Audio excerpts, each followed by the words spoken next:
নমস্কার, সুচেতনা শিক্ষাতীর্থ চ্যানেলে সকলকে স্বাগত জানাই।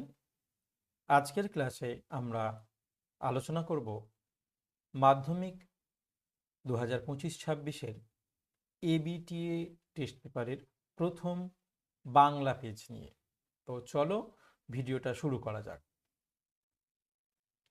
দেখো, প্রথম যে প্রশ্ন রয়েছে, দেখো আমি তোমাদের কাছে আগে দেখিয়ে দিই যে এবিটিএ মাধ্যমিক টেস্ট পেপার ইনক্লুডিং হাই মাদ্রাসারও রয়েছে 2025-26 প্রথম সেটটাই আমরা আলোচনা করছি। দেখো, প্রথম কি রয়েছে? এমসিকিউ। হ্যাঁ, আমি একটুখানি জানিয়ে দিই, আমরা এখানে এমসিকিউ সবকটা সমাধান করে নেব। এমসিকিউগুলো সমাধান করব, আর এসিকিউ শুধু ব্যাকরণ অংশটা সমাধান করব, কারণ ব্যাকরণগুলো অনেকেরই সমস্যা হয়। এছাড়া আর একটা বিষয় সমাধান করব, সেটা হচ্ছে বঙ্গানুবাদ। বঙ্গানুবাদটা খুব সুন্দর করে সমাধান করতে পারলে কিন্তু 4-এ 4 পাওয়া যায়। তাই চলো এই তিনটে বিষয় আজকে আমরা সমাধান করে নিই। এখন প্রথমে এমসিকিউটা। প্রথম প্রশ্ন কি আছে? আশ্চর্য হয়েছি, একটু ভয়ও পেয়েছি।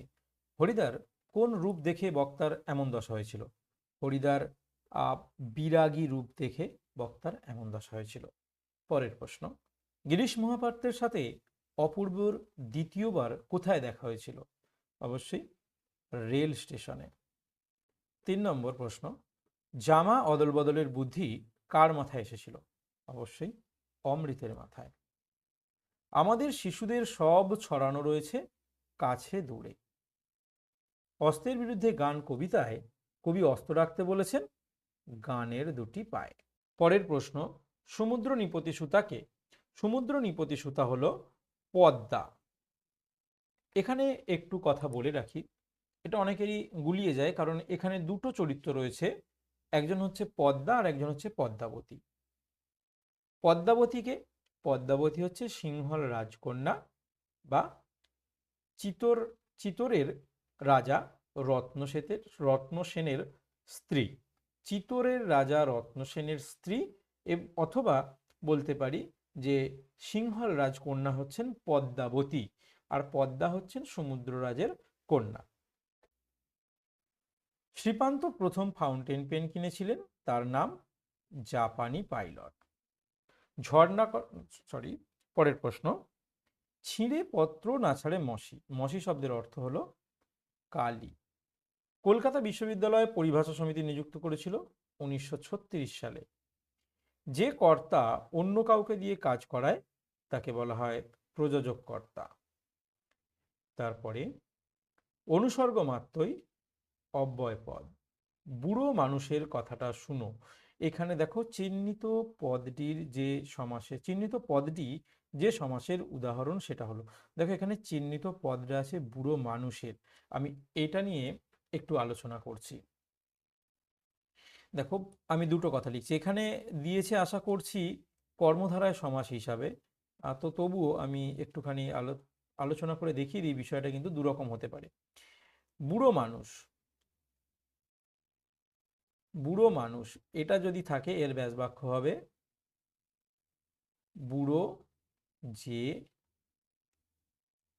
মানুষ। অবশ্যই কর্মধারায়, অবশ্যই কর্মধারায় সমাস। কিন্তু যখন বলছে যে বুড়ো মানুষের, বুড়ো মানুষের,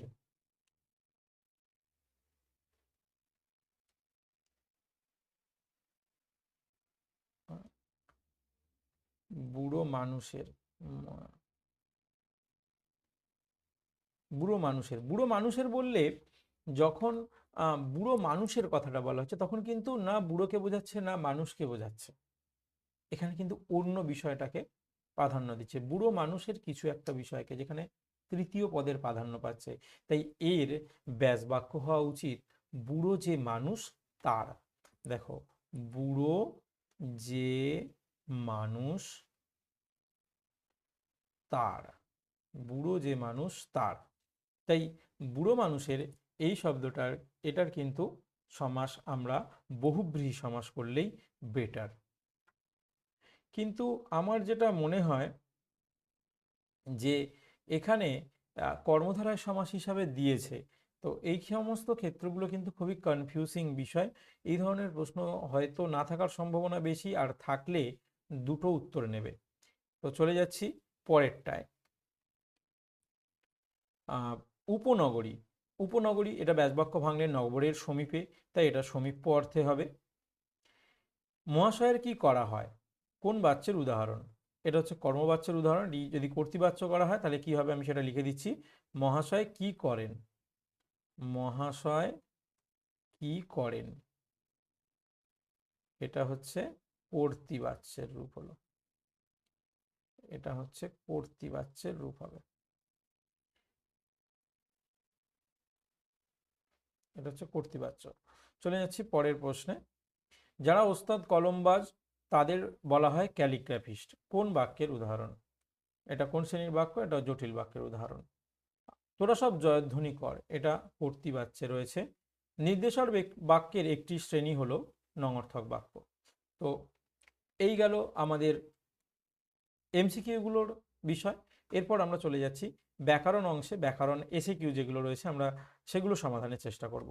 তো দেখো, ব্যাকরণের প্রথমে যেটা রয়েছে, নিরপেক্ষ কর্তার উদাহরণ ও সংজ্ঞা দাও। নিরপেক্ষ কর্তা কাকে বলে না, যখন বাক্যে সমাপিকা ক্রিয়া এবং অসমাপিকা ক্রিয়ার কর্তা আলাদা, যখন বাক্যে সমাপিকা এবং অসমাপিকা ক্রিয়ার কর্তা আলাদা, তখন অসমাপিকা ক্রিয়ার কর্তাকে নিরপেক্ষ কর্তা বলে।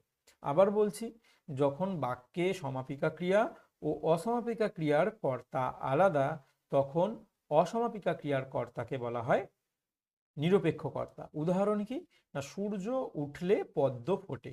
সূর্য উঠলে পদ্ম ফোটে, এখানে উঠলেটা হচ্ছে অসমাপিকা ক্রিয়া, এর কর্তাকে সূর্য, তাই সূর্য হচ্ছে এখানে নিরপেক্ষ কর্তার একটি উদাহরণ।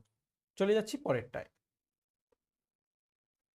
হিংসার দ্বারা মহৎ কার্য সাধিত হয় না, কর্তৃবাচ্যে রূপান্তর করো। হিংসার দ্বারা মহৎ কার্য সাধিত হয় না, এটাকে কর্তৃবাচ্যে করলে কি হবে, হিংসা মহৎ, হিংসার দ্বারা মহৎ কার্য সাধন করা যায় না, হিংসার দ্বারা মহৎ কার্য সাধন করা যায় না। চলে যাচ্ছি পরেরটায়। চিঠি পকেটে ছিল, পকেটে কোথায় দিয়ে প্রশ্ন করলেই পেয়ে যাচ্ছি, কোথায় ছিল, পকেটে ছিল, তাই অধিকরণ কারকে এ বিভক্তি। ভাববাচ্যে কর্তা লুপ্ত অবস্থায় আছে, এরকম একটি বাক্য লেখো। এরকম বাক্য হচ্ছে যাওয়া হোক, যাওয়া হোক। চলে যাচ্ছি পরেরটায়। যোগ্যতাহীন বাক্যের একটি উদাহরণ দাও। খুবই সহজ প্রশ্ন, যোগ্যতাহীন বাক্যের উদাহরণ, সূর্য পশ্চিম দিকে ওঠে, এরকম লিখলেই হবে, সূর্য পশ্চিম দিকে ওঠে। পরেরটা, কৃপা করো নিরঞ্জন। কৃপা করো নিরঞ্জন, এটি নির্দেশক বাক্যে রূপান্তর করতে বলা হয়েছে। নিরঞ্জন, নিরঞ্জন কৃপা করেন, নিরঞ্জন কৃপা করেন, এটা হচ্ছে নির্দেশক বাক্য। পরেরটা, বিগ্রহ বাক্য কাকে বলে? বিগ্রহ বাক্য কাকে বলে? বিগ্রহ বাক্য মানে সমাসবদ্ধ পদকে ভাঙলে, সমাসবদ্ধ পদকে ভাঙলে যে বাক্য বা বাক্যাংশ পাওয়া যায় তাকে বিগ্রহ বাক্য বলে। সমাসবদ্ধ পদকে ভাঙলে যে বাক্য বা বাক্যাংশ পাওয়া যায় তাকে বিগ্রহ বাক্য বলে। একটা উদাহরণ দিয়ে দেবে, যা হোক, সিংহাসন, সিংহ খচিত আসন, সিংহ খচিত আসনটা হচ্ছে ব্যাস বাক্য। চলে যাচ্ছি পরের প্রশ্নে। মেঘে ঢাকা, এটাও খুব ইম্পর্টেন্ট। মেঘে ঢাকা, দেখো মেঘে ঢাকা, এটা অনেকের মনে হবে যে মেঘ দ্বারা ঢাকা, মেঘ দ্বারা ঢাকা, সেটা মেঘে ঢাকা। কিন্তু মেঘে ঢাকা বললে আমি কি বুঝি? মেঘে ঢাকা বললে হয়তো মেঘে ঢাকা কোনো তারা অথবা মেঘে ঢাকা আকাশ, আমরা সেইটাকে বুঝি, যেটা মেঘ দিয়ে ঢাকা আছে আমরা সেটাকে বুঝি। তাহলে মেঘে ঢাকা, মেঘে ঢাকাই হবে এর ব্যাস বাক্য। মেঘে ঢাকা, মেঘে ঢাকাই হবে হচ্ছে এর ব্যাস বাক্য। এটা হবে অলোপ বহুব্রীহি সমাস, অলোপ বহুব্রীহি, অলোপ বহুব্রীহি সমাস। বোঝা গেছে ব্যাপারটা? তো চলো চলে যাই পরেরটায়। যন্ত্রাত্মক করণের একটি উদাহরণ দাও। যন্ত্রাত্মক করণ অর্থাৎ যে কোনো একটা যন্ত্র দিয়ে কাজ করা হচ্ছে এটা বোঝালেই যন্ত্রাত্মককরণের উদাহরণ হবে। আমি যদি বলি যে সুনীল ছুরি দিয়ে সবজি কাটছে, সুনীল ছুরি দিয়ে সবজি কাটছে, এটা একটি যন্ত্রাত্মককরণের উদাহরণ। চলে যাচ্ছি পরে, বিধেয়ের প্রসারকের একটি উদাহরণ দাও। বিধেয়ের প্রসারকের একটি উদাহরণ কি, আমরা সহজ করেই বলতে পারি যে রবিন সকাল থেকে করুণ কণ্ঠে গান করছে। এই যে সকাল থেকে করুণ কণ্ঠে, এই অংশটা হচ্ছে বিধেয়ের প্রসারক। বিধেয় কোনটা? বিধেয় হচ্ছে গান, গান করছে, এবারে এটাকে প্রসারিত করা হচ্ছে সকাল থেকে করুণ সুরে। ঠিক আছে, চলে যাচ্ছি পরেরটায়। আচ্ছা, এই গেল আমাদের এমসিকিউ আর এসিকিউ, যেগুলো ব্যাকরণ অংশ। এরপর আমরা চলে যাচ্ছি সরাসরি বঙ্গানুবাদে। বঙ্গানুবাদ কিন্তু খুব লোভনীয় বিষয় একটা। বঙ্গানুবাদে আমরা 4-এ 4 পেতে পারি, তাই চলো দেখে নিই। খুব সহজ একটা বঙ্গানুবাদ এখানে রয়েছে। স্টুডেন্ট লাইফ, ছাত্র জীবন, ইজ দ্য স্টেজ, হয় পর্যায়, অফ প্রিপারেশন, প্রস্তুতির, ফর ফিউচার, ভবিষ্যতে। অর্থাৎ ছাত্র জীবন হয় ভবিষ্যতের প্রস্তুতির পর্যায়।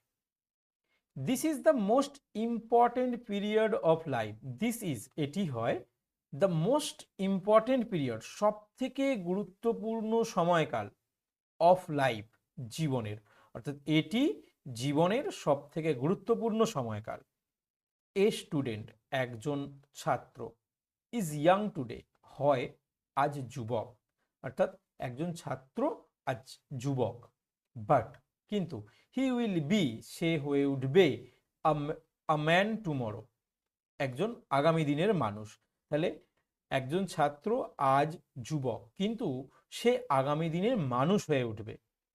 He has different duties, he has, তার আছে, ডিফারেন্ট ডিউটিস, নানান কর্তব্য। ডিফারেন্ট মানে নানান কর্তব্য।